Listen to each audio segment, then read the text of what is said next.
आहे.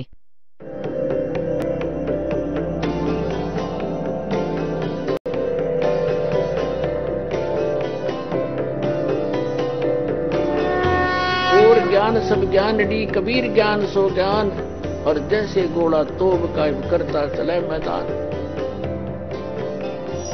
जगद्गुरु तत्वदर्शी संत रामपालजी महाराजांचे अमृत वचन सर्व पवित्र धर्मांच्या व पवित्र शास्त्रांच्या आधारावर.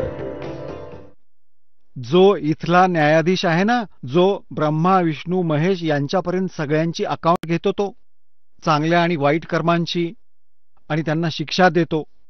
जसं श्री विष्णूजींनी श्री रामाच्या रूपात वालीचा वध केला होता, सुग्रीवचा भाऊ, त्याची ही शिक्षा त्याला भोगावी लागली होती. श्रीकृष्ण रूपात तो वालीचा आत्मा एक शिकारी झाला आणि ती श्रीरामाची आत्मा श्रीकृष्ण झाली आणि त्यांच्या पावलावर बाण मारून त्यांना टीट फॉर टॅट केलं. पण या परमात्मा कबीरजींच्या आश्रयाला आल्यानंतर धर्मराज तुमचं खातं पाहणार नाही. त्याच्याकडे तुम्हाला जावं लागणार नाही, तिथे नाही घेऊन जाऊ शकत तुम्हाला कोणी. आणि जर चुकून कोणी तिथं तुम्हाला घेऊन गेला तर या सत्संगातील वचनं आठवतील तुम्हाला की गुरुजी सांगत होते की आमचा हिशेब बिशेब हा घेऊ शकत नाही धर्मराज. पण इथे कसे आलो आपण? तर तिथेही तुम्ही मनापासून परमात्मा कबीरजींचं स्मरण कराल. कबीरजी तुम्हाला सोडवतील. आणि जसं आपल्याला सांगितलं ना, कोणी 2 वर्ष 10 वर्ष 5 वर्ष साधना केली असेल, त्यानं चूक केली, तर त्या दरम्यान केलेल्या पुण्याच्या कमाईमुळे भक्तीमुळे तो तरला. जसं तुम्हाला सगळ्या देवदेवतांचे मंत्र दिले जातात, प्रारंभी ही मेहनत करावी लागेल. आपल्याला मुक्ती मिळवायची आहे, सुखसुविधा नकोय, यांचं कर्ज आपल्यावर आहे, ते ऋणमुक्त व्हायचं आहे. आणि तुम्ही भगवंतापासून लांब राहिलात तर कर्ज जसंच्या तसंच राहील आणि ती प्रोसिजर पुन्हा सुरू होईल. प्रोसेस आपल्याला दोन्ही कर्म भोगावी लागतील. आणि परमात्मा कबीरजींना शरण आल्यानंतर आपल्या पापांचा नाश केला जातो, केवळ पुण्यप्राप्ती तशीच राहील. तर त्या पुण्यांच्या आधारे जसं पहिल्या मंत्रात सर्व ब्रह्माजी, विष्णूजी, शिवजी, दुर्गा यांची नावे आणि गणपतीचेही मंत्र आपल्याला दिले जातात, त्यांचं पठण करून तुम्ही पुण्यप्राप्ती कराल. तर मग त्या आधारे कोणी शिवलोकात जाईल त्या एका मंत्राच्या कमाईवर. मग तिथलं पुण्य संपल्यानंतर दुसऱ्या मंत्राची कमाई तो कुठे वापरेल? विष्णू लोकामध्ये. विष्णू लोकात तुम्हाला देवता बनवून माहीत नाही तुम्हाला कुठे कुठे फिरवलं जाईल आणि मग आपलं पुण्य संपल्यानंतर तुम्हाला ब्रह्माजींच्या लोकात आणलं जाईल. तिथेही तुमच्या भक्तीचं फळ संपल्यानंतर मग तुम्ही पुन्हा मृत्यूलोकात याल आणि गाढवाचा जन्म घ्याल.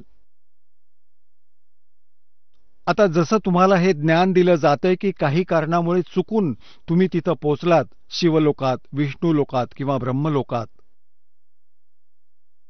आणि तिथे तुम्हाला या ज्ञानाची आठवण होईल की इथे तर माझ्या भक्तीचा नाश होणार आहे.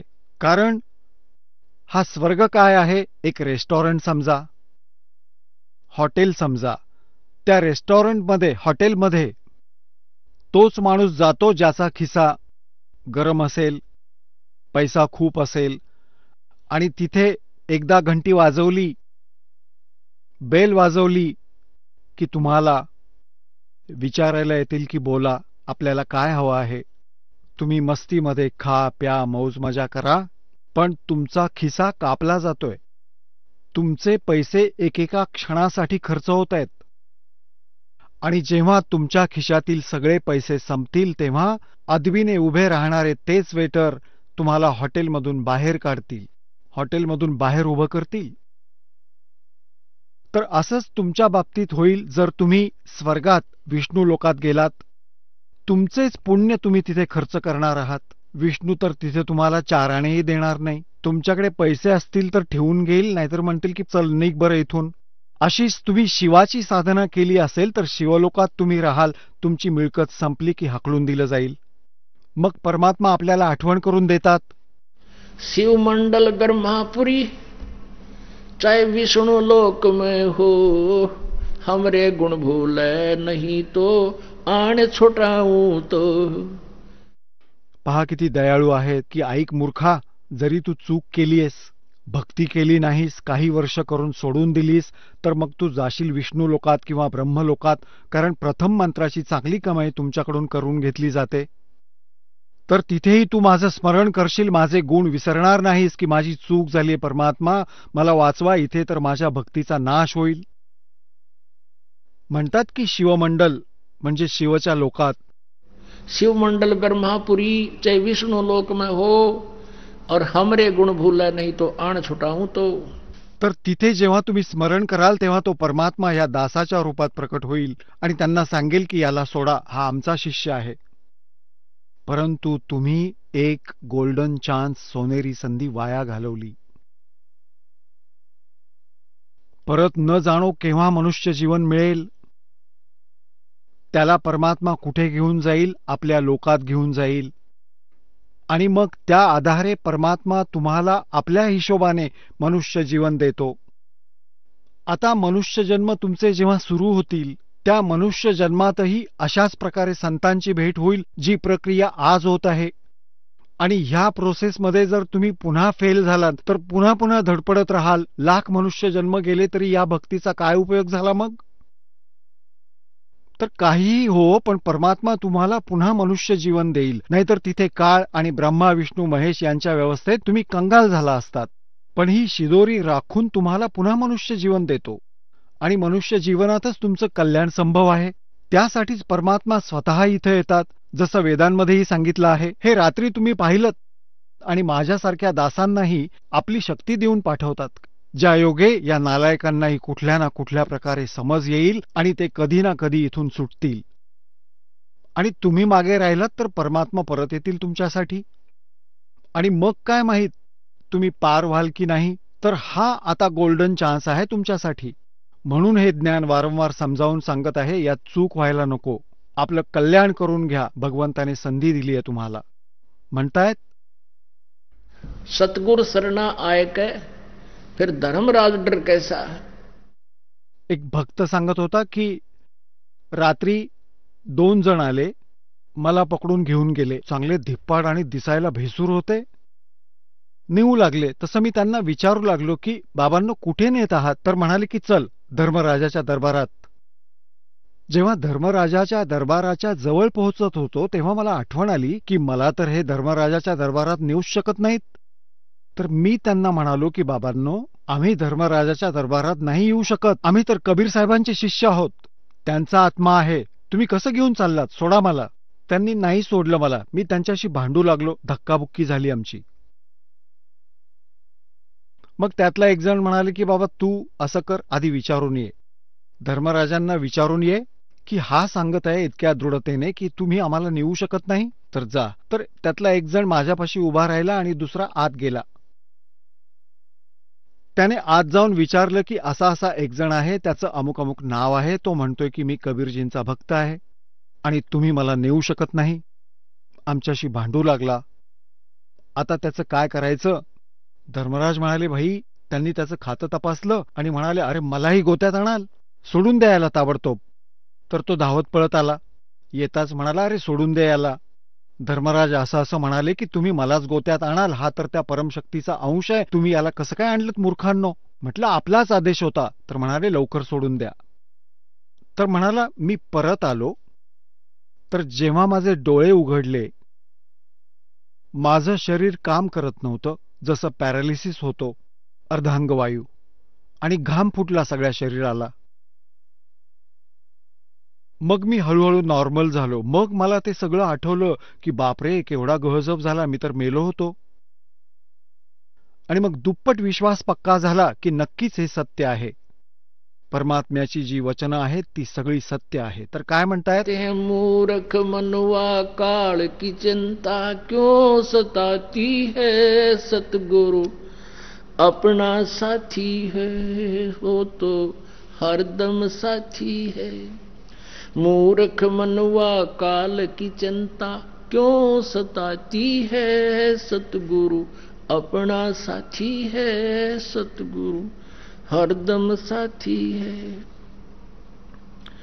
ग्याबन गऊ काट के डाली, कैसी करी ढठाई, कह सिकंदर इसे जीवित कर दे जब मानो तेरी खुदाई। ग्याबन गऊ काट कह डाली कैसी करी डठाई। कह सिकंदर इसे जीवित कर दे जब मानो तेरी खुदाई। गऊ बच्चा तत्काल जवाई फिर दूध दुआती है। सतगुरु अपना साथी है, सतगुरु हरदम साथी है।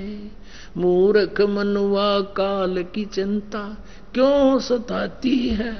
सतगुरु अपना साथी है, सतगुरु हरदम साथी है।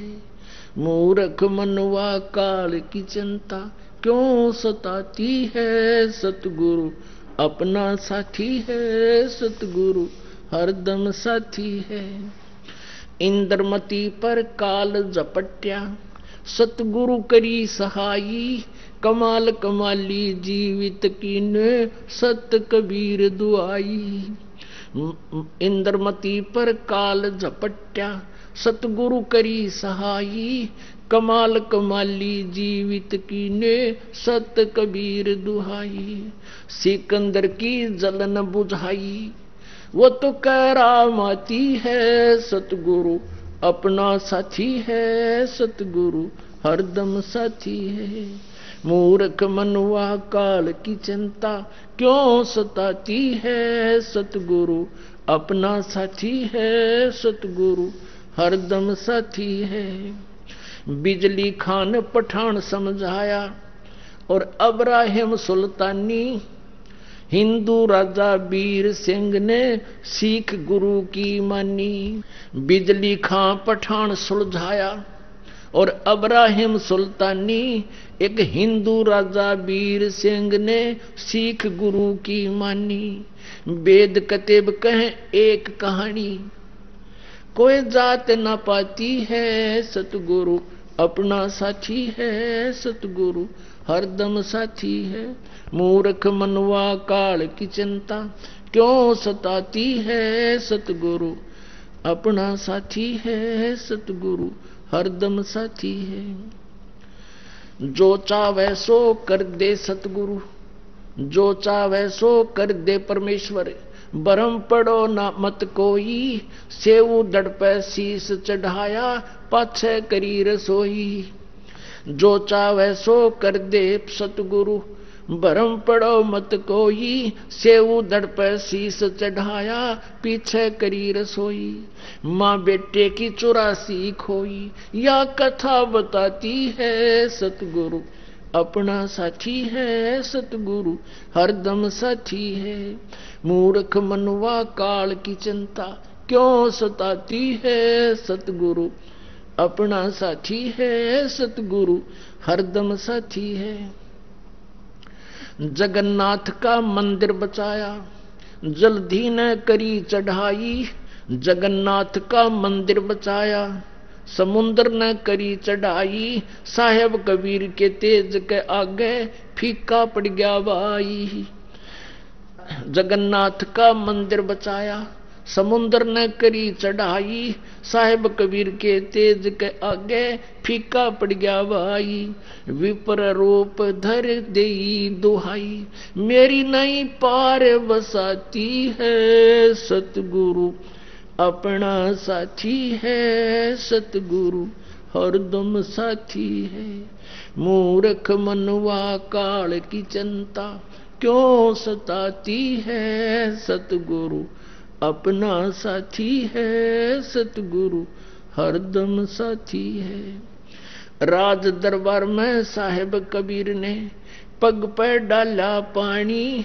जगन्नाथ के पांडे के पैर की या पड़गी अग्न बुझानी। राज दरबार में साहेब कबीर ने अपने पग पर डाला पानी। जगन्नाथ के पांडे के पैर की या पड़गी आग बुझानी। दूत भेज के पूछे कहानी ज्यों की त्यों ही पाती है। सतगुरु अपना साथी है, सतगुरु हरदम साथी है। मूर्ख मनुआ काल की चिंता क्यों सताती है। सतगुरु अपना साथी है सतगुरु हरदम साथी है। उबलते तेल के बर्तन में डाले वो बंदी छोड़ कबीर, सेक तकी के मंत्र से तेल की ठंडी करी तासीर। उबलते तेल के बर्तन में डाले वो बंदी छोड़ कबीर, सेक तकी कह मंत्र से तेल की इसने ठंडी करी तासीर। उंगली डाली ना सही पीड़, सिकंदर को मूर्छा आ जाती है सतगुरु अपना साथी है सतगुरु हरदम साथी है। मूर्ख मनवा काल की चिंता क्यों सताती है सतगुरु अपना साथी है सतगुरु हरदम साथी है। परमेश्वर कबीर को काटन चला वो शेख तकी जलील, आर पार तलवार निकल जा फिर भी समझा नहीं खलील। साहेब कबीर को काटन चले वो शेख तकी जलील, आर पार तलवार निकल गई फिर भी समझा नहीं खलील। भाग गया ना लाई ढील, साहेब को हंसी आ जाती है सतगुरु अपना साथी है सतगुरु हरदम साथी है। मूर्ख मनुआ काल की चिंता क्यों सताती है सतगुरु अपना साथी है सतगुरु हरदम साथी है। शेख तकी ने जुल्म गुजारे 52 करी बदमाशी, खूनी हाथी आगे डाले वो बांध जूड़ अविनाशी।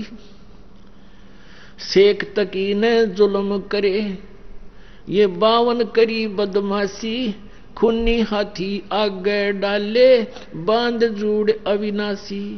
हाथी डर से भाग जासी दुनिया गुण गाती है सतगुरु अपना साथी है सतगुरु हरदम साथी है। मूर्ख मनवा काल की चिंता क्यों सताती है सतगुरु अपना साथी है सतगुरु हरदम साथी है। झूठा प्रचार किया किसी मूर्ख ने कबीर करे भंडारा, 2 रोटी का साधन ना था वह भेख जुड़ा अतिवार्या। झूठा प्रचार किया किसी मूर्ख ने कबीर करे भंडारा, 2 रोटी का साधन नहीं था भेख जुड़ा अतिवार्या। बन आया के 100 बन जारा यो होता ही माती है सतगुरु अपना साथी है सतगुरु हरदम साथी है। मूर्ख मनुआ काल की चिंता क्यों सताती है सतगुरु अपना साथी है सतगुरु हरदम साथी है। जीवा दत्ता ने सुख के खूंट पर ले परीक्षा वारी, परमेश्वर कबीर के चरणा अमृत से हरी होगी वह सुखी डारी। जीवा दत्ता ने सुख के खूंट पे ले परीक्षा वारी, परमेश्वर कबीर के चरणामृत से हरी हुई वह डारी। कबीर बट से वो जाता पुकारी दुनिया देखण जाती है सतगुरु अपना साथी है सतगुरु हरदम साथी है। मूर्ख मनुआ काल की चिंता क्यों सताती है सतगुरु अपना साथी है सतगुरु हरदम साथी है। रविदास कबीर जी हाथी चढ़ चाले संग ले ली गणका माई। रविदास कबीर जी हाथी चढ़ चाले संग ले ली गणका माई। गंगो दक्षिसी में भर के मदराजों पीवे वाई। रविदास कबीर जी हाथी चढ़ चाले संग ले ली गणका माई। गंगो दक्षिसी में भर के मदराजों पीवे बाई। 64 लाख ने भक्ति बहाई मूर्ख को नहीं प्रतीत आती है सतगुरु अपना साथी है सतगुरु हरदम साथी है। मूर्ख मनुआ काल की चिंता क्यों सताती है सतगुरु, अपना साथी है सतगुरु, हरदम साथी है। गुरु रामदेवानंद जी ने दया करी, राम नाम का प्याला, सतनाम का मंत्र देके ये किया ज्ञान उजियाला। गुरु रामदेवानंद जी ने दया करी, प्या राम नाम का प्याला, सतनाम का मंत्र देकर किया ज्ञान उजियाला। चरणों के मां रह रामपाला, अब भक्ति मन भाती है सतगुरु, अपना साथी है सतगुरु, हरदम साथी है। मूर्ख मनुआ काल की चिंता, क्यों सताती है सतगुरु, अपना साथी है सतगुरु, हरदम साथी है। आता पुण्यात्म्यांनो, आपण या परमेश्वराचं ज्ञान नसल्यामुळे अन्य सगळ्यांना भगवान मानलं एका कबीरजींना सोडून, आणि परमात्म्याला परमात्मा मानल्याशिवाय आपल्याला तो भगवंताचा लाभ मिळणार नाही। जसं बाभळीचं झाड आपण आंब्याचं समजून लावलं होतं, कुणी कैरचं समजलं, कुणी झाड समजलं, आणि अन्य काही जणांनी इतर रोपं लावली आंब्याचं समजून, पण आपल्याला आंबे मिळणार नाहीयेत। आपण सगळ्यांना देव मानलं, हनुमानजींनाही देव मानलं, खाटू श्यामलाही देव मानलं, आम्ही कुठे एखादा बाबा मेला त्याची कबर बांधून ठेवली, मंदिर समाधी बांधून ठेवली, त्यालाही देव मानलं, आणि आपण हुनच 4 विटांचं बांधकाम करून तिथं डोकं टेकवू लागलो, आणि मग अन्य कुठल्या साधना सांगितल्या आहेत परमात्मा आठवण करून देत आहेत। आप लिप आप पोते, आप बनावे ओई, और उस पर बुढ़िया फिर पोते मांगे, देखा कल कहाँ खोई। ओई मातेची पूजा करतात ह्या बायका, स्वतःच बनवतात, एका स्त्रीचा चेहरा वाटेल असं चित्र काढतात। आजकाल तर बाहेरूनच आयतं चित्र आणतात। पूर्वी स्वतःच हाताने चित्र काढत असत, त्याला घागरा नेसून मोठे मोठे हात लावत असत, एवढे मोठे मोठे, आणि मग त्याच्यासमोर हात जोडून ही म्हातारी म्हणते, हे माते मला नातू दे, माझ्या घरात सुख राहू दे।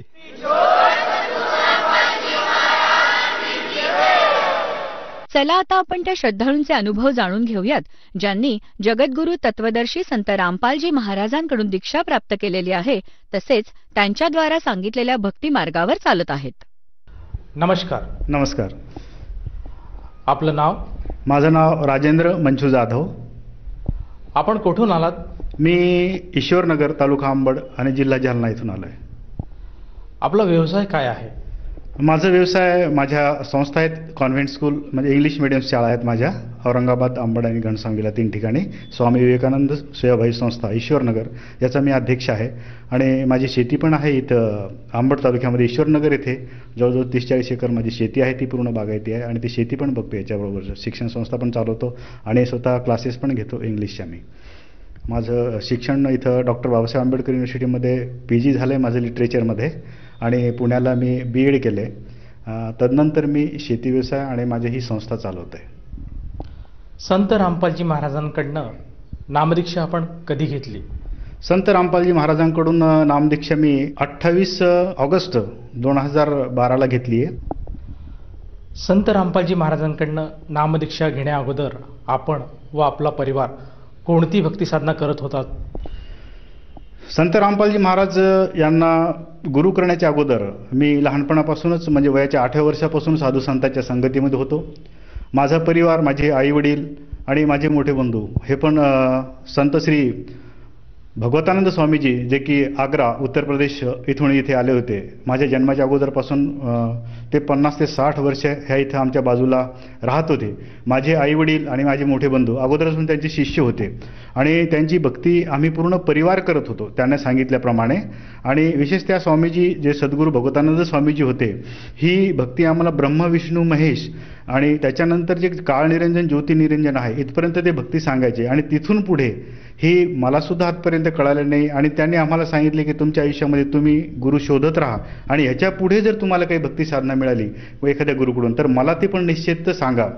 पण योग असा आहे की आम्ही लहानपणापासून जे आमच्या गुरु महाराजांनी भगवतानंद स्वामीजींनी जी भक्ती सांगितली होती त्याचं नाम जे सांगितलं होतं तो नाम हा सोहम हा मंत्र होता आणि तो की तोडून त्यांनी हा मंत्र दिलेला होता. आणि त्या मंत्राची साधना आम्ही माझे वडील आणि मी हे रात्रभर करायचो. म्हणजे कंटिन्युअसली वडील 12पर्यंत बसायचे आणि 12च्या नंतर मी स्वतः भक्ती साधनामध्ये बसायचो. म्हणजे वयाचे 20 वर्षे आम्ही प्रॅक्टिकल त्या साधनेमध्ये घातले. ह्या साधनेमध्ये घालत असताना आम्हाला ह्या ब्रह्मांडाचे अनेक वेळेस दर्शन झाले. दर्शन झाल्यानंतर आम्ही कित्येक वेळेस आम्हाची जिथे इच्छा व्हायची त्या इच्छानुसार आम्ही त्या गोष्टी बघून यायचो त्या साधनेनुसार ज्या गुरुने आम्हाला सांगितलं होतं. तर आम्हाला वाटायचं की ह्या ज्या महाराष्ट्रामध्ये जी भक्ती साधना केली जाते जो वारकरी संप्रदाय जेणेकरून आहे महाराष्ट्रामध्ये आणि जी मूर्तीपूजा हे करतात विठ्ठल असेल तुळजाभवानी असेल आणि इतर देवी देवता असतील जे हे मूर्तीपूजक इथे महाराष्ट्रामध्ये सगळे लोक करतात आणि आम्ही पण ह्या गोष्टी बघत होतो.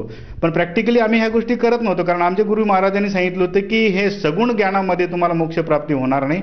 आपलं ज्ञान जो आहे हा निर्गुण आहे.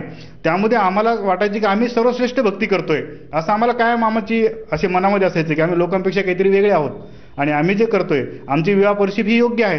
त्यामुळे आम्ही अतिशय आनंदाने रात्रंदिवस ह्या गोष्टी साधनेमध्ये घालायचो. एकदा असा अनुभव झाला भगवतानंद स्वामीची आम्ही साधना करत असताना पहिले आमचे जे गुरु होते त्यानंतर आम्ही त्या गोष्टीमध्ये संतुष्टी झाली नाही. साधना करता करता पाहिजे तशा गोष्टी मिळाल्या नाही कारण आमचे जी आमची तहान होती ती मोक्षप्राप्तीची होती.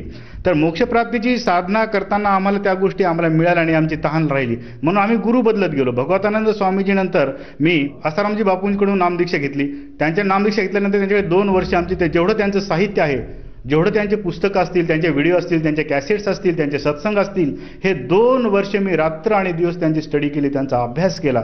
पण जे आमच्या पहिले गुरु महाराजांनी जो मंत्र दिला होता आम्हाला सोहम तुटका जो की अर्धा घ्यायचा मध्ये घ्यायचा आणि अर्धा सोडायचा तो मंत्र पण त्याच्यात नव्हता. 11 प्रकारचे त्यांनी नामदान दिले होते आसारामजी बापूने आणि त्यांनी सांगितलं होतं की तुम्हाला जे 11 मंत्रामधला जो मंत्र तुम्हाला करू वाटतं तोच मंत्र तुम्ही करा तुम्हाला जो अपेक्षित आहे तो. त्यानुसार मला वाटलं की हे मंत्र 11 मंत्र तर मला अगोदरच माहिती आहेत ह्याच्यामध्ये तर म्हणजे जो मोक्षप्राप्तीचा मार्ग आहे जे गुरु महाराजांनी सांगितले तो पण नाही याच्यामध्ये सोहमंत्र जाप पण नाहीये. त्याच्यामुळे ती पण मी 2 वर्षानंतर ती भक्ती पण सोडून दिली. त्याच्यानंतर योगायोगाने आम्ही असंच पूर्ण भारतामध्ये आम्ही भ्रमण करत होतो गुरुच्या शोधामध्ये. कधी राजस्थान कधी गुजरात कधी पंजाब कधी हरियाणा ह्या गोष्टी आम्ही वारंवार जिथं आम्हाला ऐकायला मिळालं की तो तिथले गुरु आहे तो संत चांगला आहे त्यांच्याकडून भक्ती मार्ग चांगला मिळू शकतो. त्या पद्धतीने आम्ही आमच्या लाईफमध्ये सर्च चालूच ठेवला. 2 वेळेस इलाहाबाद 2 वेळेस नाशिकच्या महाकुंभमेळ्यामध्ये जिथे जुना आखाडा आहे तिथं पण आम्ही गेलो तिथं नामदीक्षा घेतली पण तिथं पण आम्हाला सॅटिस्फिकेशन आहे तो मिळाला नाही. आसाराम बापूच्या भक्तीनंतर आम्ही मधु परमहंस म्हणून जे रांजडीचे होते जम्मू काश्मीरला ते राहायचे आणि ते मला वाटतं एक्स मिलिटरीमन होते ते औरंगाबादला यायचे. त्यांच्याकडे आम्हाला वाटलं की त्यांचं भक्ती मार्ग टीव्हीवर त्यांचे सत्संग चालायचे. त्या सत्संग कबीर महाराजांचे ते सांगायचे जास्त करून आणि कबीर महाराजांचं सत्संग आम्ही लहानपणापासूनच त्यांचे भजन ऐकत आलो. त्यांच्याबद्दल आमची गोडी अमीट होती आमच्या मनामध्ये. आमच्या रोममध्ये कबीर साहेब जे आहेत ते सद्गुरू आहेत त्यांचं आमचं भजन त्यांचे कीर्तन त्यांचे दोहे आम्ही लहानपणापासून ऐकत आलो. त्यांचं अमीट गोडी यांच्याबद्दल आम्हाला होती अट्रॅक्शन होतं. तर ते ज्यावेळेस मधु परमहंसकडून आम्ही टीव्हीवर ऐकलं तर आम्हाला वाटलं की इथे काहीतरी आपलं संतुष्टी होऊ शकते कबीर महाराजांबद्दल किंवा कबीर साहेबांबद्दल. म्हणून आम्ही नामदीक्षेसाठी औरंगाबादला ज्यावेळेस ते सत्संगला त्या औरंगाबादला आम्ही मधु परमहंसकडून नामदीक्षा घेतली पण तिथं पण आम्हाला सॅटिस्फिकेशन झालं नाही. त्याने गुरुमंत्र देताना एक वेगळ्याच प्रकारचं दिलं जे कधी ऐकलं नव्हतं त्याची अनुभूती पण आम्हाला झाली नाही. ज्यावेळेस 4 महिने आम्ही त्या मंत्राचा आम्ही कसून अभ्यास केला. आम्ही फक्त थेरी करत नव्हतो कारण आम्हाला परमात्म्याची ही आतून इच्छा होती की आम्हाला परमात्म्याचं दर्शन हवं. आम्हाला बाकी काही इच्छा नव्हती. ते साधना करून सुद्धा आम्ही आमच्या घरामध्ये पण रात्री आळीपाळीने आम्ही 12पर्यंत पहाटे 4पर्यंत साधना करायचो पण आम्हाला काही त्याच्यातून साफल्य मिळालं नाही. असं आम्ही निराश होऊन आणखी जे आमचे भगवतानंद स्वामी त्यांना सांगायचे की आम्हाला आजपर्यंत आणखी काही मिळालं नाही 2 गुरु बदलले तरी. योगायोगाने असं झालं सत्संग ऐकताना ओशोचे जे पुस्तक आहेत रजनीश ओशोंचे पुस्तक आम्ही वाचले आणि आम्हाला त्यांच्याबद्दल थोडंसं हे वाटलं की ह्याच्यामध्ये काहीतरी आपल्याला मिळू शकतं. म्हणून आम्ही भोपाळ जे की मध्य प्रदेशमध्ये भोपाळला गेलो आणि तिथे आम्ही डायनॅमिक मेडिटेशन हा प्रकार केला. जवळजवळ वर्षभर त्या डायनॅमिक मेडिटेशनमध्ये आम्ही अंधाधुंद नाचत राहिलो. बऱ्याच गोष्टी त्यांनी सांगितलेल्या केल्या, पण ठोस जो निर्णय आहे, ठोस जो मंत्र आहे, जो गीतेमध्ये सांगितल्याप्रमाणे ओम तत्सदिती निर्देशा, ह्याचा जो आहे त्या ठोस निर्देशानुसार कोणीही आम्हाला तो मंत्र जाप दिला नाही. त्यामुळे आम्ही अधुरं कायम राहिलो. ओशोचं मेडिटेशन केल्यानंतर आम्ही पुण्यामध्ये त्यांचं जे इंटरनॅशनल मेडिटेशन सेंटर आहे तिथे पण आम्ही 2 महिने त्यांचं मेडिटेशन केलं, घरी येऊन नामजाप केलं. आम्हाला कोणत्याही प्रकारचं त्याचं फळ मिळालं नाही, मोक्षप्राप्तीचा मार्ग मिळाला नाही. आम्ही अतिशय निराश झालो आणि निराश होऊनच आम्ही आमचा सर्च हा चालू ठेवला की आम्हाला एक दिवस परमात्मा मिळेल. असंच भक्ती साधना करत असताना जो आमचे पहिले गुरु होते भगवदानंद स्वामी, त्यांचा जो दिलेला मंत्र सोहमा जाप होता, मी पहाटे शेतामध्ये माझ्या गडीसोबत होता, त्याला सांगितलं की बाबा मी ध्यानधारणेमध्ये बसत असताना मला डिस्टर्ब होऊ देऊ नको, तू तेवढं लक्ष कर, केअर कर. तर मी रात्रीच्या 2 पासून ध्यानधारणेमध्ये बसलो. पहाटे 4 वाजता स्वयं विष्णू हा माझ्या साक्षात समोर आला. ती मूर्ती एवढी महान होती की मला पूर्ण माझी मान ह्या दिशेला, राईटला, त्याच्यानंतर लेफ्टला आणि पूर्ण माझी मान अशी वाकडी करून मी वरती बघितलं तरी माझी नजर पोहोचत नव्हती. साक्षात विष्णू ज्यावेळेस माझ्या समोर असे एकदम खाली आले आणि माझी नजरला नजर त्यांची भेटली, मी त्यांना परिचित नव्हतो की विष्णू आहेत म्हणून. त्यांनी मला सांगितल्यानंतर मला कळालं. तर विष्णू ज्यावेळेस समोर आले ते माझ्याकडे बघून हसले. मी त्यावेळेस ध्यानधारणेमध्ये अर्ध पद्मासनमध्ये बसून माझ्या शेतामध्ये मी ध्यानधारणा करत होतो रात्रीच्या 2 पासून. तर 4 वाजता विष्णू माझ्या समोर आले आणि ते माझ्याकडून हसले बघून. तर मी त्यांना नमस्कार केला आणि मी त्यांना प्रश्न केला की हे भगवान, तुम्हीच परमात्मा आहात का? ते थोडा वेळ शांत झाले आणि पुन्हा हसले. मी आणखी प्रश्न केला की आपण आहात कोण? त्याने मला म्हटलं की हे मुला, मी विष्णू आहे, ह्या जगताला पालनपोषण करणार मी आहे, आणि तू सांग की तुला काय हवंय? तुला धन, संपत्ती, ऐश्वर काय हवंय? तू ज्याच्यासाठी साधना करतोय तुझी अपेक्षा काय आहे? मी त्यांना प्रार्थना केली, हे परमात्मा, हे ईश्वर, मला ह्या गोष्टींची अपेक्षा नाही आहे. मी लहानपणापासून फक्त परमात्म्याच्या सर्चमध्ये, परमात्म्याच्या खोजमध्ये आहे की जेणेकरून मला परमात्मा मिळून जाईल. बस मला तेच मार्ग सांगा आणि तुम्हीच परमात्मा आहात का? मी असं त्यांना प्रश्न केला. त्यावेळेस ते स्तब्ध झाले आणि काही वेळानंतर त्यांनी म्हटलं, नाही बाळा, मी परमात्मा नाही. असं सांगितल्यानंतर मला आणखी वाटलं की इतकी साधना केल्यानंतर आज हे आपल्याला हे जे फळ मिळालं ते पण आज परमात्मा नाही मिळालं. मी आणखी नाराज झालो. मग त्यांना प्रश्न केला की आपण परमात्मा नाहीत तर मग आपण कोण आहात? त्यांनी सांगितले की मी विष्णू आहे. मी त्यांना आणखी नमस्कार केला. हे आत्मा, म्हटलं मला एकच सांगा की मला परमात्मा कसा मिळेल? विष्णूने मला सांगितलं हसून, बाळा म्हणे, तुला परमात्मा नक्की मिळेल, पण तुला वेळ लागेल.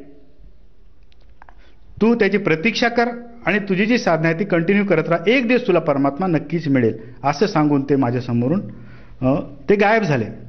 आणि ते बघितल्यानंतर माझ्या नजरेने ती ताकद त्यांची सहन नाही झाली. माझ्या डोळ्यातून अश्रूधारा चालू झाल्या. 2 तास माझे ते अश्रू थांबले नाही. आणि ही अनुभूती झाल्यानंतर मी लगेच 5 वाजता पहाटे, आमचे जे गुरु राहत होते माझ्यापासून एक 2 किलोमीटर अंतरावरती, मी 5 वाजता दूध घेतलं ग्लासामध्ये आणि त्यांना हे अनुभव सांगण्यासाठी त्यांच्या मठामध्ये, त्यांच्या मंदिरामध्ये तिथे गेलो की मला अशी अनुभूती झाली म्हणून. तर त्या कंडिशनमध्ये मी गेलो. मला काही सुचत नव्हतं आणि 4 वाजता आमचे गुरु महाराज आंघोळ करून बसले होते. मी ज्यावेळेस दार उघडला, त्यांचा पुश केला, त्यावेळेस 5, 5:30 वाजले असतील. मी दार उघडल्यानंतर त्यांनी पुढून मला म्हटलं की राजू म्हणे, विष्णू ने आपको दर्शन देके गए? ते हिंदी बोलत होते, आग्र्याचे होते. की आपको विष्णू ने दर्शन देके गए बोले, आजा बैठ बोले. तर मला आश्चर्य वाटलं की मला विष्णूने दर्शन दिलं आणि याने मला डायरेक्ट सांगितलं. मी म्हटलं ठीक आहे, काही नाही, गुरु महाराजांना तेवढी ताकद असेल. मी काहीच बोललो नाही, बसलो मी. मला त्यांनी अर्ध दूध पाजलं आणि त्याने पण पहिलं ठीक बोले, इनकी छोड़ दे बोले, ब्रह्मा विष्णू महेश को छोड़ दे बोले, आगे की भक्ती कर, आगे का रास्ता चुन, ये तो आते जाते रहेंगे. आणि मी पुनश्च आणि मार्गाला लागलो. आणखी जिथं आम्हाला सापडले, इथे साधू, इथे संत, कुंभमेळा असतील, तुमचे वारकरी संप्रदायामध्ये कुठे महाराज असतील, त्यांच्याकडे जाऊन बऱ्याच विचारणा केला, सत्संग केला, साऱ्या गोष्टी केल्या, पण आमची इच्छा तृप्त झाली नाही. परमात्म्याची अशी मेहर झाली. एक दिवस संत रामपालजी महाराजांचा सत्संग चालू होता टीव्हीवरती, जे आम्हाला कधीच माहीत नव्हतं. संत रामपालजी महाराज, त्यांचं नाव पण आम्हाला माहीत नव्हतं. अचानक आम्हाला सत्संग, आम्ही टीव्हीवर बघायचो रिमोटने आणि रिमोट चेंज करत राहायचो. जे नेहमीचे साधू संत जे प्रवचन करतात, सत्संग करतात, ते नेहमीचे होते. मग त्यांना बघितलं की आम्ही चॅनल चेंज करायचो, दुसरा बघायचो, तिसरा बघायचो. मग असं चेंज करता करता अचानक सद्गुरू रामपालजी महाराज हे पांढऱ्या कपड्यामध्ये, पांढऱ्या शुभ्र कपड्यामध्ये ॲज अ लेक्चर सारखे आम्हाला वाटले की कुठेतरी प्रोफेसर असतील. म्हणून मी थोडंसं चॅनल स्टॉप केला आणि त्यांच्या वाणी ऐकली. मी मी म्हटलं प्रोफेसर माणूस दिसते, लेक्चरर माणूस दिसते हा, आणि एवढी गुड ज्ञान कबीर साहेबांबद्दल कसं काय बोलतंय. मला थोडंसं आश्चर्य वाटलं आणि मी ते ऐकायला सुरुवात केलं. पण माझं नशीब त्यावेळेस नव्हतं पूर्ण. परमात्माचा सत्संग हा फक्त, संत रामपालजी महाराजांचा सत्संग हा फक्त मला वाटतं 10 ते 15 सेकंदच उर्वरित होता आणि सत्संग संपला टीव्हीवरचा. तर मला इतकं दुःख झालं मनातून, मी आतुर झालो मनातून. मला रात्रभर झोप नाही आली की आता मी हे सत्संग कसं मिळू शकतो. मी त्याच्या सर्चमध्ये रात्रीभर मी झोपलो नाही. सकाळी आणखी माझ्या डोळ्यातून पाणी यायला लागलं की हा व्यक्ती आहे कोण नेमका, कुठल्या युनिव्हर्सिटीत असेल, कुठं लेक्चर देत असेल. मला कळालं नाही की ते संत आहेत म्हणून, कारण त्यांचे जे ड्रेस आहे, त्यांचा युनिफॉर्म आहे, हा एकदम सर्वसाधारण व्यक्तीसारखं होतं. मग मी त्या चॅनलवरती सर्च केलं डबल. दुसऱ्या दिवशी मी सगळे कामं सोडून अगोदरच बिफोर जाऊन बसलो 2 तास आणि सत्संग चालू केला त्या टीव्ही चॅनलवरती. काही काळानंतर सत्संग चालू झाला संत रामपालजी महाराजांचा. सत्संग झाल्यानंतर मी प्रणाम केलं. माझ्या आतूनच असं वाटलं की कोणतरी विशेष आत्मा आहे आणि मी सत्संग ऐकायला चालू केलं. त्या दिवशी पण माझा नसीब वेगळा. टीव्हीवर पिक्चर चालू झाला, 2 सेकंद परमात्मा बोलले आणि त्यांचा ऑडिओ गायब झाला. आता ते प्रॉब्लेम टेक्निकली काय होतं मला कळालं नाही, पण माझी धडपड चालू झाली. मी ऑडिओ बंद झाला. मी त्या टीव्ही जवळ गेलो, हे सगळं सेटअप बॉक्स हे ते चेंज करून बघितलं, पण कुठेही त्यांचा आवाज निघायला तयार नाही. सर्व समोर सत रामपालजी महाराज बसलेले, त्यांचं प्रवचन चालू आहे, पण आवाज मला ऐकू येत नाही. मला खूप आतून काताविसा झाला आणि तो पूर्ण 1 तास सत्संग जवळजवळ मी टीव्ही जवळ बसून हा कान त्या याला स्पीकरला लावून टीव्हीचा 1 तास पूर्ण सत्संग ऐकलं. माझ्या अश्रूच्या धारा चालू होत्या डोळ्यातून. कारण ज्या 18 वर्षे आम्ही ज्या संतासाठी, ज्या परमात्म्यासाठी, ज्या वाणीसाठी घालवलं, तो परमात्मा आम्हाला आज मिळाला. परमात्म्याच्या वाणी आमच्या रोमारोमामध्ये भिनलेले होते. कारण लहानपणापासून ज्या वाणी ऐकलं होतं आम्हाला कशाची गरज पडली नाही समजायला. कारण ज्या वाणी कबीर साहेबांच्या आम्ही जन्मापासून कानावर आमच्या पडत होत्या, आमच्या आईवडिलांकडून, आमच्या साधू संतांकडून, आज 18 ते 20 वर्षानंतर आम्हाला परमात्म्याची प्राप्ती झाली. हे परमात्मा आमचं नशीब आहे की आज तुम्ही आम्हाला भेटलात. मनोमनी प्रार्थना केली की आता मी सोडू शकत नाही. आम्ही रात्र कशी तरी काढली.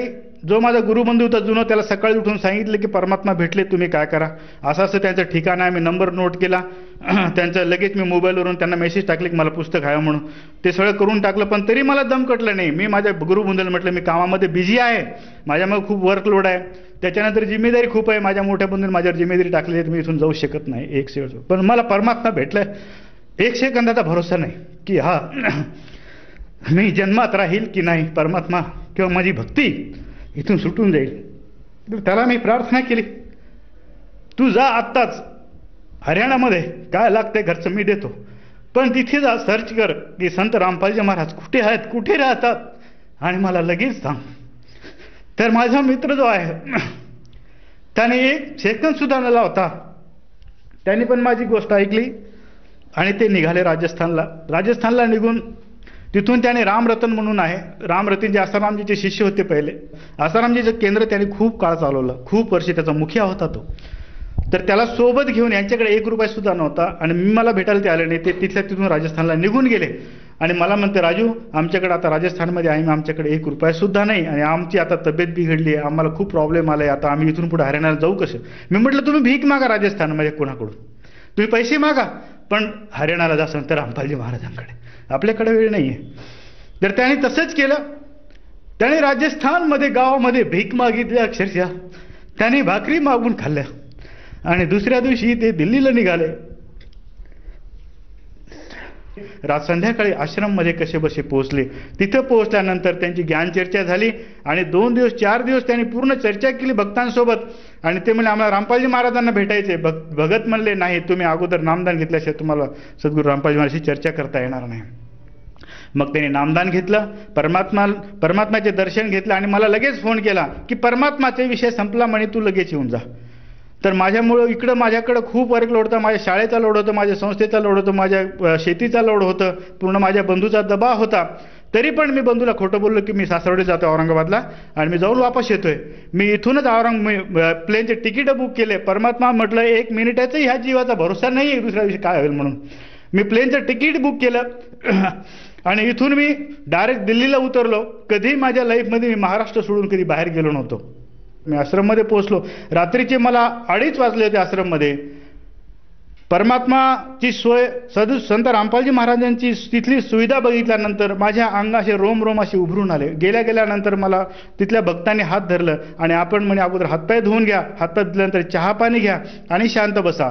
गेल्या हातपाय धुवायला लागले, चहा पाणी आणून दिलं, बिस्किट दिलं मला आणि त्या 2:30 वाजता मला त्यांनी तिथं भोजन भंडाऱ्यामध्ये घेऊन गेलं. अगोदर जेवण त्यांच्या हाताने तिथं मला वाढलं, मला जेव घातलं सगळ्यांनी मिळून आणि नंतर मला मग ते सत्संगला हे केलं.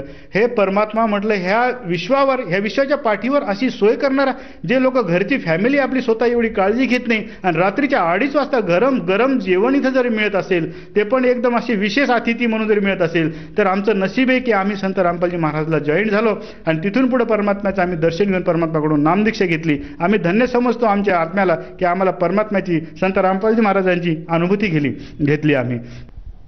सर, जसं की तुम्ही सांगत आहात की सुरुवातीपासूनच तुम्ही परमात्म्याच्या शोधार्थ होते आणि तुम्हाला स्वतः विष्णूजींनी दर्शन दिलं आणि स्वतः त्यांनी सांगितलं की परमात्मा अन्य कोणी आहे आणि तुम्ही त्यांची साधना घ्यावी आणि त्यांच्याकडनं आपल्या जीवनाचं सफल करावं. परंतु असं असताना जेव्हा तुम्ही संत रामपालजी महाराजांचा जो मार्ग स्वीकारला, तो तुम्हाला कशा प्रकारे स्वीकारला आणि तुम्हाला संत रामपालजी महाराजांचा जो मार्ग आहे तोच एकमेव मार्ग आहे जो तुम्हाला मोक्षापर्यंत पोहोचू शकतो असं का वाटलं? आम्हाला याच्यामुळे वाटलं की आम्ही लहानपणापासूनच या भक्ती मार्गामध्ये होतो. जवळजवळ आम्ही कुंभमेळ्याला जात असताना 20 ते 30 ते 40 हे साधू जे होते, ब्रह्मचारी होते, कोणी पांढऱ्या वेश्येमध्ये होते, हे जे संत त्यांच्यासोबत आमची जिंदगी गेली. आमच्या वयामध्ये आम्ही जवळजवळ ओम नामापासून, सोहम नामापासून, ओम भूर्भुवस्सुः ह्या नामापासून, त्याच्यानंतर ज्या सिद्ध्या आहेत 3 प्रकारच्या, त्या सिद्ध्याचं मंत्रसुद्धा आमच्या जे पहिले गुरु होते त्यांनी आम्हाला ती सिद्धी पण प्राप्त करून दिली होती. आणि ते सिद्धी पण आम्ही कधी करायचो की ज्या सिद्धी होते की इथून आपण जर वाटलं आपल्याला की आपण US जाऊन तिथलं काही दृश्य बघायचं, तर तो मंत्र जाप घेतल्यानंतर आम्ही तिथली ते जे दृश्य चालू ते बघू शकत होतो. त्यामुळे आम्हाला ह्या गोष्टी काहीच वाटत नव्हत्या. जवळजवळ ह्या विश्वामधले जे आम्ही ऐकले असतील, सत्संग ऐकले असतील किंवा एखाद्या साधू महात्म्याबद्दल ऐकलं असेल किंवा वारकरी संप्रदायामधलं ऐकलं असेल, तर आम्हाला हे काहीच वाटत नव्हतं. आम्ही सगळ्या गोष्टी या गोष्टीमधून बाहेर निघालो होतो आणि त्याचं आम्ही साध्य केलेलं होतं. लोक थेरी करतात, वाचन करतात, आम्ही त्या गोष्टी प्रॅक्टिकली केलं होतं. आम्ही आमच्या आयुष्यामध्ये जास्तीत जास्त या समाधी अवस्थेमध्ये त्या नामजाप केलं होतं आणि विशेष अनुभूती आलेल्या होत्या. पण हे जे संत रामपालजी महाराजांकडे आम्हाला मिळालं हे नवीन होतं. आणि हे जे धर्मग्रंथ आहेत आपले, जसं कोणत्याही गोष्टीचं सिलेबस असतं शिक्षणामध्ये, तसं आपल्या धार्मिक गोष्टीला फ्रेम आहेत आणि त्या फ्रेममध्येच आपण जर असलो तर आपण योग्य दिशेने आहे. हिंदू धर्मामध्ये श्रीमद भगवद्गीता असेल, 4 वेद असेल, 18 पुराण असेल, ह्यांनी जे सांगितलेलं आहे त्यानुसार जर भक्ती मार्गामध्ये आपण चालत असू तर आपण योग्य दिशेने आहोत. आणि ह्यांना सोडून जर आपण मनमानी आपली आचरण असेल, मनानेच आपण कुठेतरी चालू असेल तर ती दिशा योग्य नाही. हे धर्मग्रंथामध्ये सांगितलेले, सरळ गीतेमध्ये सांगितले अध्याय 15, ओम इति एकाक्षरम ब्रह्म विहारण मामनुसरण. हे पार्थ, ओम हा एकच मंत्र आहे मला मिळवण्याचा. हा कोण सांगतंय? हा काळ ब्रह्म सांगतोय. सरळ व्याख्या आहे, जे लहानपणापासून आपण बघत आलो ह्या गोष्टीला, पण हे आपल्याला कोणी समजून सांगितले नाही. ओम इति एकाक्षरम हा एकच मंत्र आहे मला मिळवण्याचा. मला म्हणजे कोण? काळाला मिळवण्याचा, याला धर्मराजला मिळवण्याचा. तिथं पण आपल्याला मोक्ष प्राप्ती नाही. मग ह्या गोष्टी काहीच नवीन नव्हत्या, पण आम्ही कधी या गोष्टीचा अभ्यास केला नाही. पण मालिकच्या दयाने आम्ही पहिल्यापासून या गोष्टीचा अभ्यास होता आम्हाला आणि याच्या पुढच्या खोजमध्ये आम्ही होतो की जर हा म्हणतो की मला मिळवण्याचा ओम मंत्र आहे, जे आम्ही रात्रंदिवस त्याला घसीटलं आणि कित्येक वेळेस त्या गोष्टीची आम्हाला अनुभूती आल्या, आम्हाला मोक्ष प्राप्तीचा मार्ग पाहिजे होता. जसं माऊलीने सांगितलेलं आहे, महाराष्ट्रामध्ये माऊली जास्त लोक मानतात, पुण्याची पावटी सरली आणि स्वर्गाची उटी उतरली. पुण्य जोपर्यंत आहे तोपर्यंत तुम्ही वैकुंठात स्वर्गात राहणार. पुण्य संपलं तुमची, तुम्ही धर्तीवर येणार, म्हणजे मोक्ष नाही, जन्म मरण हा कंटिन्यू आला. त्यामुळे ह्या भक्तीचा आणि ह्या मंत्राचा काहीही मोक्ष प्राप्तीमध्ये फायदा नाही. संत रामपालजी महाराजांचे ज्यावेळेस आम्ही पुस्तकं वाचले, जे गीतेमध्ये सांगितले की ओम तत्सत इति निर्देश, ओम तत्सत, ओम तर हा खुला आहे, तत् आणि सत हे गुप्त होते. तत्पर्यंत आम्हाला माहित होतं, पण तो फाटका मंत्र होता. ज्यावेळेस आम्ही रामपालजी महाराज मंत्रदान घेतलं त्यावेळेस आम्हाला कळलं की हा तुटलेला मंत्र, याचा काही फायदा नाही. ओम तत्सत हे परमात्मा सद्गुरू रामपालजी महाराजांकडे गेल्यावर आम्हाला त्या ओवीचा अर्थ कळाला आणि तिथून मोक्ष प्राप्ती कशी होते. आणि जे भगवंत आहेत, जे इथले ईश्वर आहेत, हे आपल्या शरीरामध्ये आहेत. आणि त्यांना ते मिळवण्याचे वेगवेगळे मंत्र आहेत, ते पण आपण आजपर्यंत पूर्ण त्यांना मिळत नव्हतं. जसं मूल कमळामध्ये गणेशजी आहेत, त्याच्यानंतर प्रत्येक कमळामध्ये वेगवेगळे महादेव, सरस्वती, पार्वती, ब्रह्मा, सावित्री ह्यांचे वेगवेगळे मंत्र आहेत, त्रिकुटीपर्यंत यांचे मंत्र आहेत. तर ते पण आपण योग्य प्रकारे म्हणत नव्हतो. सद्गुरू रामपालजी महाराजांनी ज्या कमळामध्ये जे देवता आहेत त्यांचा जो मंत्र आहे, त्यांची डेफिनेशन प्लस तो कंप्लीट मंत्र, कंप्लीट कोर्स हा सद्गुरू रामपालजी महाराजांनी दिला. आणि त्या मंत्रामुळं ह्या देवी देवतांचे जे कमळ बंद पडले होते आजपर्यंत, हे कमळ आमचे परमात्म्याच्या कृपाने, सद्गुरू रामपालजी महाराजांच्या कृपाने ते मोकळे झाले आणि गीतेची त्याला जोड मिळाली. आणि वेद, चारही वेद काय म्हणतात? कबीर परमात्म्याने सांगितलेले की वेद मेरा भेद है, जे लहानपणापासून आम्ही ऐकत आलो होतो, वेद मेरा भेद है, मैं ना मिलू वेदन से और जिन वेदन से मैं मिलू वो वेद जानते नाही. हे कबीर साहेबांची वाणी आम्ही वयाच्या 8व्या वर्षापासून ऐकत आलो होतो, पण त्याची व्याख्या आम्हाला कोणी सांगितली नाही. आम्ही फक्त म्हणत राहायचो ह्या गोष्टी. मग ह्या गोष्टीची व्याख्या सद्गुरू रामपालजी महाराजांनी सांगितली. काय भेद म्हणजे काय? चारही वेदामध्ये कबीर साहेबांची फक्त स्तुती केलेली आहे, way of worship, that's all. त्याच्या पुढे काही नाही. चारही वेदामध्ये परमात्माला मिळवण्याचं फक्त विधी सांगितलेले, पण त्यांना मिळवण्याचा मंत्र त्याच्यामध्ये नाही वेदामध्ये. तर कुठे आहे मग ते? तिथं सांगितलेले की तुम्हाला, जसं अर्जुनने सांगितले 18 अध्यायामध्ये 64 मध्ये, की हे अर्जुन, तुला जर मोक्ष प्राप्तीचा मार्ग पाहिजे असेल तर तो माझ्याकडे नाही. गीतेमध्ये स्पष्ट सांगितले 18 अध्यायामध्ये 64 श्लोकामध्ये. मग अर्जुन विचारतो त्याला, हे परमात्मा, हे भगवान, जर मोक्ष प्राप्तीचा मार्ग तुमच्याकडे नाही तर मग कुणाकडे? मोक्ष प्राप्तीचा मार्ग जर तुला हवा असेल अर्जुन, हे पार्थ, तर तुला तत्वदर्शी संताचे पाय पडावे लागतील. तर तुला तो तत्वदर्शी संत तुला पुढचा मार्ग सांगेल मोक्ष प्राप्तीचा. तो माझ्याकडे नाही. ब्रह्मप्राप्तीपर्यंतचा जो मंत्र आहे, जे की ओम, ओम हा मंत्र आहे, ओम इति एक अक्षर म्हणजे पहिले सांगितलेले, तोच मला मिळण्याचा मंत्र आहे. त्याच्या पलीकडे काही, त्यापैकी मी देऊ शकत नाही. जन्म आणि मरण हे माझे आणि तुझे कंटिन्युअसली चालत आलेले, याच्यातून मी आणि तू कोणी वेगळं नाहीये.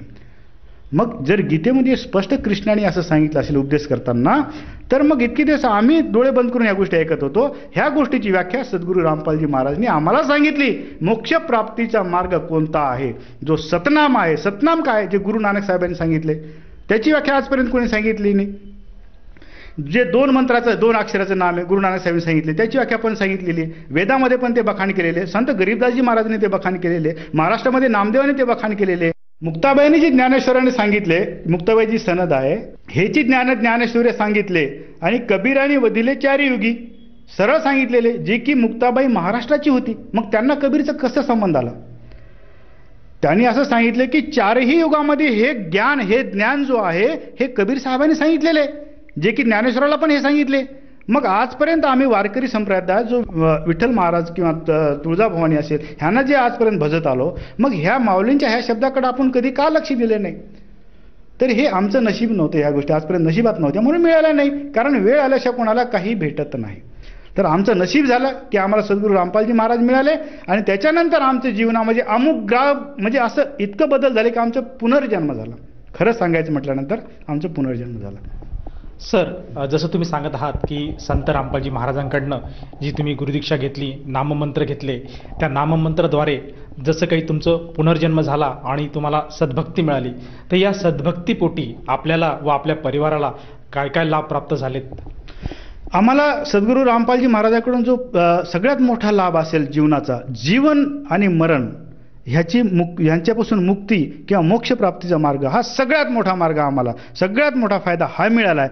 कारण ईश्वरच्या कृपेने आमच्याकडे सगळ्या गोष्टी होत्या, पण हाच मार्ग आमच्याकडे नव्हता. तरी पण सद्गुरू रामपालजी महाराजांनी अशी दया केली की आम्हाला ना शैक्षणिकदृष्ट्या असेल, तुमचं आरोग्य असेल, हे आजपर्यंत आम्हाला कोणत्या गोष्टीमध्ये अडचणी आल्या नाही. हा एक प्रॉब्लेम होता, एक अडचण होती, जे आमची घरची मंडळी होती. आमच्या घरच्या मंडळीने लग्नाच्या नंतर 2 वर्षानंतर इतकी व्याधी वाढली, त्यांना हाडाचा एवढा त्रास व्हायचा. म्हणजे सद्गुरू रामपालजी महाराजांकडून नामदीक्षा घेण्याच्या अगोदरची गोष्ट आहे. तर लग्नाच्या 2 वर्षांनंतर त्यांची जे हाडं आहेत पूर्ण शरीराचे असे फोडून काढल्यासारखं त्यांना वाटायचे की रात्रभर कोणीतरी त्यांना असं तोडतंय मधून. तर इतक्या त्या ओरड्याच्या जोराजोराने त्यांना रात्रभर झोप नाही यायची. आणि त्या झोपल्या नसल्यामुळे मला पण झोप नाही यायची. अक्षरशः तुम्हाला सांगतो मी की मी रात्रभर माझ्या मंडळीने, माझ्या मिसेसचे मी हातपाय दाबायचो रात्रभर. असा 1 वर्ष मला म्हणजे नरक यातना भोगाव्या लागल्या. इतकं दुःख माझ्या आयुष्यामध्ये कधी वाटायचे हा जीवन आपलं संपून टाकावं, कारण 1 मिनिट सुद्धा मला कधी सुख मिळालं नाही. दररोज मला त्यांची सेवा करायला लागायची. उलटं झालं सगळं. आणि ती रात्रभर तिला झोप नाही आल्यामुळे मला तो त्रास व्हायचा, कारण घरच्या मंडळींना त्रास झाला की मला रात्रभर झोप नाही यायची. मी त्या चिंतेत होतो. ज्यावेळेस सद्गुरूकडून रामपालजी महाराजांकडून नामदीक्षा घेतली आणि मी परत आलो नामदीक्षा घेऊन, मी लगेच घरच्यांना सांगितलं की आता इकडे तिकडे फिरण्यामध्ये काही फायदा नाही. पूर्ण महाराष्ट्र मी पायाखाली घातलो. औरंगाबाद, लातूर, त्याच्यानंतर उस्मानाबाद, बीड, जळगाव, असा एकही म्हणजे मुंबई, मोठमोठे सगळे दवाखाने दाखवले, पूर्ण रिपोर्ट्स केल्या, MRI रिपोर्ट्स केल्या, एक्सरे केल्या, सोनोग्राफी केल्या, पण कुठेही त्याच्यावर कोणत्याही प्रकारचं त्याच्यावर म्हणजे सोल्युशन निघालं नाही. डॉक्टर गोळ्या द्यायच्या आणि चांगलं होऊन जाईल, बरं होऊन जाईल असं सांगून आम्ही परत आणखी वापस यायचो. असं 1 वर्ष दुःखात काढलं. पण ज्यावेळेस रामपालजी महाराजांकडून नामदीक्षा घेतल्यानंतर मी परत आलो. मी घरच्यांना सांगितलं आता 1 मिनिटचा व्यर्थ नको घालू, आपण उद्याच लगेच संत रामपालजी महाराजांना तुझी पण नामदीक्षा घेऊन टाक. आणि ती माझं ऐकून लगेच त्या कंडिशनमध्ये जिला चालता पण येत नव्हतं, मी बळजबरीने तिला रेल्वेमध्ये बसवलं आणि हरियाणा हिसारमध्ये घेऊन गेलो बरवालाला. आणि बरवाला गेल्यानंतर ज्यावेळेस परमात्म्याने तिच्या डोक्यावर आशीर्वाद असा हात ठेवला, त्याच क्षणी तिला असं वाटायला की मी काहीतरी 2 वर्ष नाटक करत होते. ह्याच्यामध्ये एक शब्दही खोटं नाही. परमात्म्याची ताकद एवढी आहे की त्याने एका क्षणार्धात तिला होतं ते नाहीसे करून टाकलं. ती म्हणायची की मला असं वाटतं की मी काहीतरी नाटक करत होती. त्याच्यानंतर ज्यावेळेस आम्ही हे दुखण्यातून बरी झाली, माझी मिसेस, घरी आलो आम्ही. सकाळी दृष्टांत दिलं परमात्मा सद्गुरू रामपालजी महाराज यांनी दृष्टांत दिले की ह्या गोष्टी जे व्याधी होत्या ह्या कोणीतरी तुला मुद्दाम ह्या गोष्टी केलेल्या होत्या आणि त्यांच्या नावासकट त्यांच्या ठिकाणासकट सद्गुरूंनी त्यांना सांगून गेले. ते दुसरी गोष्ट अशी झाली, आम्ही आश्रमहून ज्यावेळेस दिल्लीला परतलो, दिल्लीला परतल्यानंतर माझ्यासोबत जवळजवळ 34 लोक होते आणि सचखंडचे आमचे 34चे रिझर्वेशन आमचं कन्फर्म झालेलं होतं, 34 लोकांचं सुद्धा. आणि दिल्लीमध्ये आम्ही जुन्या पुराणी दिल्लीमध्ये उतरलो. तिथून आम्हाला नवीन दिल्लीचं आमचं रिझर्वेशन होतं. आम्ही पावसामध्ये बाहेर निघालो, कोणत्याही बस थांबत नव्हत्या. 34 लोक माझ्यासोबत होते. तसे आम्ही दिल्ली नवीन रेल्वे स्टेशन आलो, मध्ये घुसलो. 34 लोक माझे आई वडील, माझे चुलते आणि दुसरे नातेवाईक माझ्यासोबत होते. ह्यांना सोबत घेऊन मी दिल्ली स्टेशनमध्ये घुसलो. तेवढ्यात झालं काय, आमच्या सासूबाई होत्या. त्या सासूबाईचे जे गळ्यात सोनं होतं ते लॉकेट, ते एका कोणीतरी चोराने, लेडीज चोराने ती हिसकावली चेन आणि माझ्या सासूबाई खाली पडल्या. खाली पडल्यानंतर तिने जे तिच्या हातात अर्ध होतं ते अर्ध तिच्या हातात राहिलं आणि चोराने ते अर्ध घेऊन ती मुलगी पळून गेली चोट्टी तिथून. तर ती खाली पडून राहिली ना. आम्ही काय केलं, आम्ही एक्सिलेटरवरून वर गेलो आणि वर गेल्यानंतर आम्हाला परत कोणी येऊ दिलं नाही. आम्ही शोधाशोध केली, कुठे गेल्या त्या काही सापडल्या नाही. आता इकडे रेल्वे सचखंड येऊन प्लॅटफॉर्मवरती थांबली होती 16 नंबरवरती. आता माझ्याकडे इतक्या लोकांचं कन्फर्म तिकीट होतं, माझा अर्ध जीव मागं उतारा लागलं. तर तिचे एकटीकडे बघावत आहे 34 लोकांचं तिकीट कॅन्सल होते, ह्यांना कसं नेऊ मी, माझं दोन्हीकडे डोकं काम करत नव्हतं. मग मी एक निर्णय घेतला, 34 लोकांना आपण सेफ्टी टू एकीचं नंतर बघू. मग मी त्यांना नेऊन सचखंडमध्ये 34 लोकांना बसून टाकलं आणि मी सचखंडच्या जो ऑपरेटर होता त्याला विनंती केली की मला असं माझ्यासोबत घटना झाली आहे. आमच्या सासूबाई होत्या, ते मागं हरवल्यात, त्या काय सापडणार, फक्त 5 मिनिट गाडी माझ्यासाठी लेट करा सचखंड. तर त्याने माझी रिक्वेस्ट मान्य केली आणि ते 5 मिनिट माझ्यासाठी थांबले. मी परत वर आलो मागे, जिथून आम्ही त्या एक्सिलेटरवरून चढलो होतो. तर मागे आल्यानंतर आमच्या सासूबाई आम्हाला सापडल्या नाही. मग मला इकडं मागे वीर आणि पुढे आड असं ह्या गोष्टी झाल्या. मग मी निर्णय घेतला की यांना आता बघू, परमात्मा दया करतील. मी निघून आलो आणि सचखंडमध्ये चढलो. माझ्यासोबत जो एक दुसरा आमचा भगत भाऊ होता, त्याला सांगितलं तू एकटा इथं थांब, मिळाले तर तू सोबत त्यांना घेऊन ये. आणि मी रेल्वेमध्ये बसलो. रेल्वेमध्ये बसल्यानंतर पूर्ण परिवार, पूर्ण नातेवाईक रडत होते की आपण आल्या कोणत्या कामासाठी आणि झालं काय. आता तुला घरी गेल्यानंतर लोक काय म्हणतील, नेलं तुझ्या सासूला तिकडं हरून आला. मला ती चिंता जास्त सतत होती. मी परमात्म्याला मनोमन प्रार्थना केली, परमात्मा तूचे वाचवणारा. आणि मला एक बुद्धी सुचलं, का नाही आपण आश्रमला गुरुजींना फोन लावा रेल्वेमधून. आणि मी लगेच माझा मोबाईल काढून आश्रममध्ये फोन लावला. फोन लावल्यानंतर भक्तांनी उचलला आणि भक्तांना मी सांगितलं की असं झालं, दिल्ली स्टेशनवरती माझी सासूबाई इथं हरवली आणि मी आता रेल्वेत बसून पुढे निघालोय, सचखंड निघाली आहे पुढे. तर ते भगत जे होते गुरुजींसोबत, ते गुरुजींच्या सोबतच होते आणि गुरुजी बाजूला होते. आणि गुरुजींना मी बोलले, त्यांना गुरुजींना ते सांगत होते फोनवरच की भगत का ऐसा हो गया, उनकी सासूबा दिल्ली में गुम हो गई. तर गुरुजींनी सांगितलं की भगत जी ने कोई टेन्शन नहीं लेना, आपकी सासूमा 20 मिनिट में मिल जाएंगी. मी रेल्वेमध्ये होतो आणि असं मला सांगितलं त्या भक्तांनी की गुरुजी असं म्हणताय की 20 मिनिटात तुमची सासूमाई सापडून जाईल परत तुम्हाला. तर मी ठीक आहे, मला परमात्म्याला पूर्ण विश्वास होता. मी लगेच सगळ्यांना सांगितलं की असं आश्रममधून गुरुजी सांगितलं की 20 मिनिटांमध्ये त्यांचं आपल्याला काहीतरी मेसेज येईल म्हणून. आणि रेल्वे धकली. तर खरं सांगतो साहेब तुम्हाला 20 नाही 19 मिनिटे मला फोन आला, ज्या भक्ताला मी दिल्लीला सोडलं होतं, की आपली जी पाहुणी आहे आमची सासूबाई त्या सापडल्या म्हणून. खरंच धन्य आहेत परमात्मा, प्रत्येक गोष्ट त्यांच्या नजरेतून कुठेही हुकत नाही.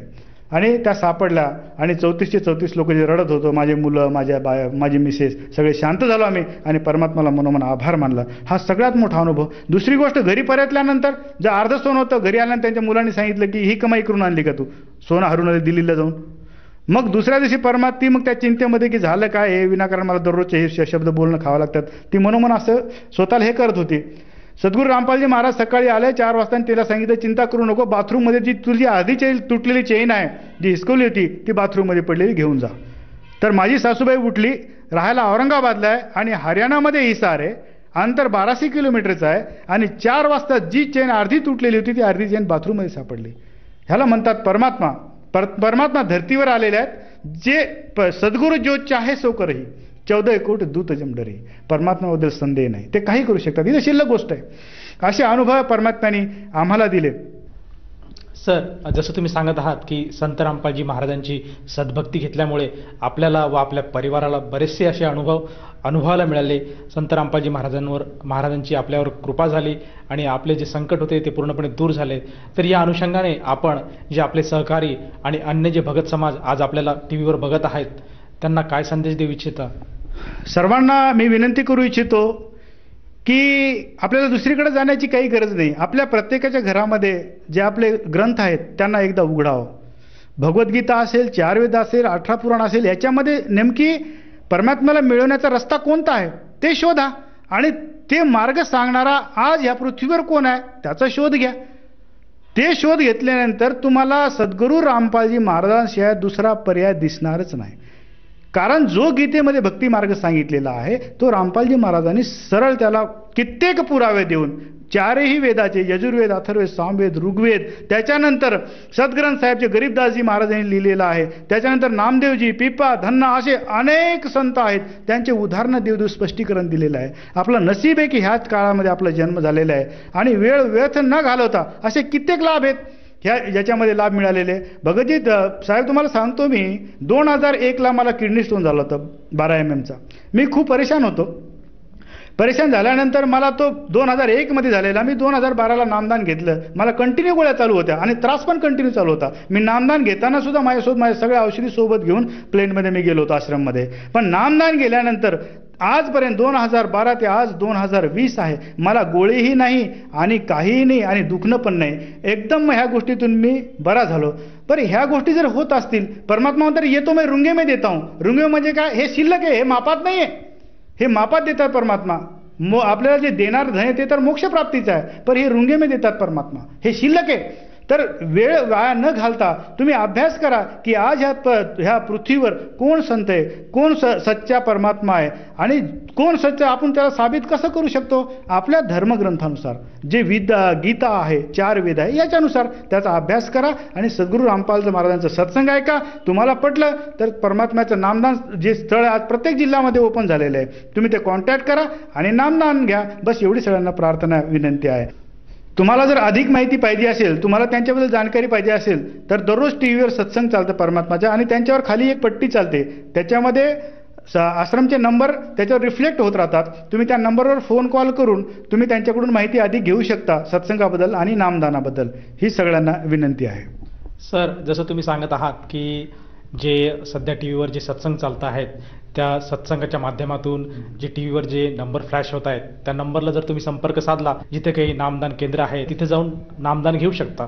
माझा असा प्रश्न आहे की ह्या नामदानासाठी किती खर्च येतो? हे बघा सर, ह्या नामदानासाठी तुम्हाला कोणत्याही प्रकारचं शुल्क 1 रुपया सुद्धा लागत नाही. तुम्हाला सगळ्या गोष्टी ह्या मुफ्त आहेत तिथे आणि कसल्याही प्रकारचं तुमच्याकडून तिथे पैसे घेतले जात नाहीत. हा एकदम फ्री तुम्हाला नामदान तिथे मिळू शकतं प्रत्येक नामदान केंद्रावर महाराष्ट्रामध्ये. धन्यवाद सत साहेब.